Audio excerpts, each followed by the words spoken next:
Hua Ken tetap diam. Energi pedang di kehampaan sedikit berripples, mengungkapkan gejolak batinnya. Dia tahu Xiao Yan bukanlah orang biasa, dan dia juga tahu bahwa ini hanyalah klon. Jika dia benar-benar memaksa Xiao Yan untuk menghancurkan diri sendiri, itu akan menciptakan permusuhan permanen, yang akan merugikan alam ilahi sembilan langit, dan terlebih lagi dirinya sendiri. Selain itu, dibandingkan dengan seluruh roh primordial, keberhasilan proyek garis darah tidak dapat diterima. Lebih jauh lagi, ancaman penghancuran diri Xiao Yan itu nyata. Hua Ken mengangguk sedikit. Tapi kau hanya bisa pergi setelah melahirkan keturunan. Xiao Yan menatap Hua Ken, matanya berkilat dingin. Apakah Hua Ken setuju atau tidak, dia akan mengingat dendam ini dan membalasnya di masa depan. Dia berharap Yang Mulia Langit Sembilan yang tidak akan menyesal telah membuat rencana besar seperti itu. Suara Xiao Yan perlahan terdengar. Dia tidak akan pernah bersatu dengan ketiga wanita roh primordial ini. Dia hanya akan mengekstrak esensi dari roh primordial mereka, dan apakah itu akan berhasil atau tidak diketahui olehnya. Namun, ia tidak akan pernah tampak melahirkan keturunan mereka. Sosok Hua Ken berubah menjadi seberkas cahaya pedang. Sangkar energi pedang yang telah menyegel ruang itu lenyap pada saat yang bersamaan, meninggalkan Xiao Yan di dalam aula utama.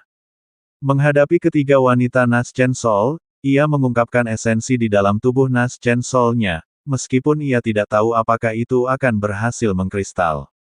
Hanya itu yang bisa ia lakukan. Mengapa kau membawaku pergi? Yusi datang ke sisi Xiao Yan. Matanya menunjukkan semangat yang tak tergoyahkan. Pakailah pakaianmu sebelum kau berbicara padaku, kata Xiao Yan dengan suara berat. Baru kemudian baju besi ketat Yusi muncul kembali di tubuhnya. Ia sepertinya tidak peduli apakah Yusi telanjang atau tidak. Aku berasal dari Sensi, jadi tentu saja aku harus pergi. Jika kau tidak mau, kau bisa tinggal. Setelah Xiao Yan selesai berbicara, ia duduk bersila. Siapa sebenarnya kau? Ini tidak ada hubungannya dengan Si Wenben atau klan Nas Chen Sol, hanya saja tubuh ini telah terlalu banyak membantuku. Sekarang ini hanyalah melengkapi sebab dan akibat, jawab Xiao Yan, tetapi tidak mengungkapkan identitasnya. Pertanyaan Yusi mungkin muncul karena ini adalah pertama kalinya dia melihat Hua Ken berkompromi dan dengan demikian melahirkan keturunan roh purba. Xiao Yan tidak bisa menahan diri untuk bertanya, dia hanya pernah berhubungan intim dengan istri-istrinya, tetapi tanpa hasil. Leluhur telah mengatakan bahwa hanya mereka yang memiliki keberuntungan besar yang dapat hamil. Jika hanya itu, Hua Ken sudah memiliki keberuntungan yang sangat besar. Mengapa dia yang dipilih secara khusus? Pasti ada rahasia yang terlibat.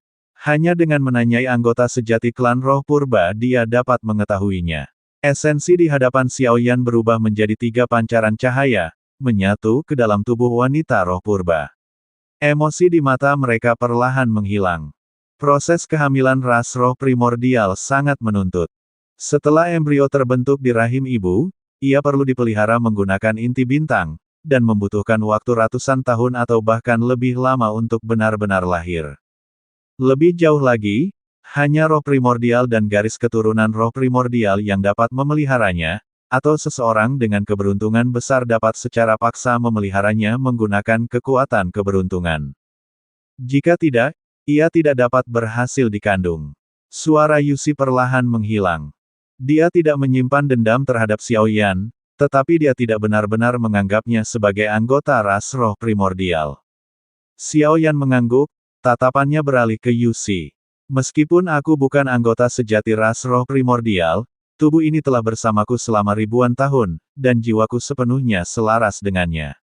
Jiwa leluhurku telah berulang kali membantuku dan berjanji kepada leluhur Simu untuk menghidupkan kembali ras roh primordial. Sekarang, dengarkan saja aku, kau tidak perlu berkata lebih banyak, aku akan membantumu. Xiao Yan sudah memiliki gambaran umum dan rencana dalam pikirannya, tetapi dia tidak bisa tinggal lebih lama lagi. Dia harus pergi apapun yang terjadi. Namun, kata-kata Hua Ken mengharuskan wanita roh purba itu melahirkan keturunan, dan Si menatap tatapan tekad Xiao Yan. Dia juga mendengar rasa hormat di mata leluhur Simo, seperti yang dikatakan Xiaoyan. Meskipun jiwa itu menempati tubuh roh purba, ia telah sepenuhnya menyatu. Kekuatannya bahkan melebihi mereka. Klan roh purba ingin menghidupkannya kembali, tetapi mereka tidak lagi memiliki hak untuk memilih. Kesombongan semula di mata mereka telah lenyap. Berapa lama waktu yang dibutuhkan untuk berhasil mengandung di dalam tubuh ibu? Tanya Xiaoyan. Pembuahan juga membutuhkan 100 tahun, dan bahkan satu kali percobaan pun tidak dapat menjamin keberhasilan. Jika itu adalah penyatuan normal, lebih mudah untuk berhasil, tetapi metode ini memiliki tingkat keberhasilan yang lebih rendah, jawab Xi.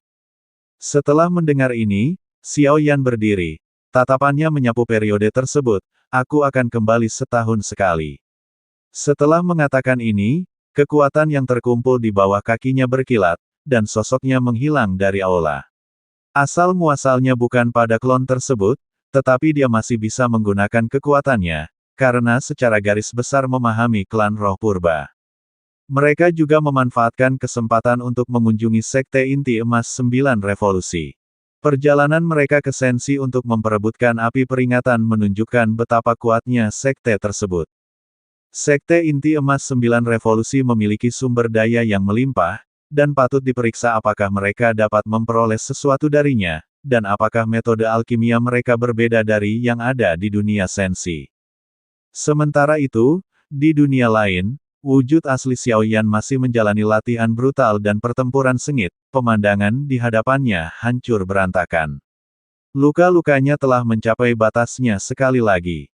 Namun, setelah kembali ke platform, semua kelelahan dan luka telah sepenuhnya hilang. Setelah menghadapi kultivator racun tingkat 4 alam transenden, Xiaoyan menghadapi 2 pertempuran lagi. Meskipun sengit, pertempuran itu tidak seberbahaya pertempuran melawan kultivator racun tersebut. Di atas kepalanya, energi kacau tiba-tiba mencapai 3000. Peringkatnya juga dengan cepat naik menjadi lebih dari 7000. Dalam 2 pertempuran ini, dia masih menjadi pihak yang dipilih. Akhirnya, sebuah bayangan hitam muncul kembali di platform, dan giliran dia untuk memilih. Namun, 3 bayangan hitam buram muncul di hadapannya. Aura mereka padat dan luas, dengan jumlah energi kacau yang berbeda melayang di atas kepala mereka, 3000, 6000, dan 10.000. Xiaoyan tidak memenuhi syarat untuk menantang 2 yang terakhir. Dia hanya bisa memilih yang relatif paling sedikit, 3000 bayangan hitam. Berdiri pada saat ini, dia sebenarnya telah mencapai batasnya, tetapi dia tidak tahu apakah dia bisa mengakhirinya sekarang. Atau dia hanya bisa terus menantang. Xiaoyan tidak segera membuat pilihan. Setiap pilihan merugikannya. Pilihan paling sedikit akan menghabiskan semua energi kacaunya jika dia kalah. Melihat 3 bayangan hitam di depannya, Xiaoyan sedikit ragu.